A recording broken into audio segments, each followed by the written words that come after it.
yanzu na wata ta bugo akar maka Allah wallahi ina son wani kuma iyayena sun ce ba za su aura min shi ba. Nace to me suka faɗa wai ba sa son sa. Nace to ke yanzu kina son wanda iyayenki ba sa so?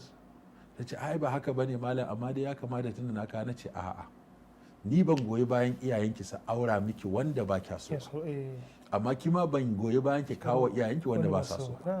So dole ne son ya zama waliyai da za su daura aure su zama suna so, ke da za a daura miki aure ki zama kina so.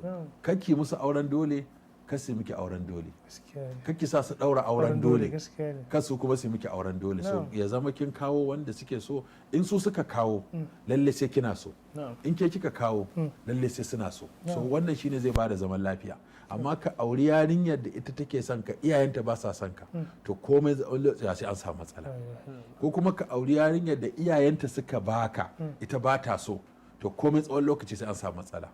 So da haka kanka kuskura mutum a cewa ai ba ta san a ce ai yarinya ce ba ta mai san me so ba, ka je hankali kana mata siyayya kana kyautata mata za ta juye. To wannan shine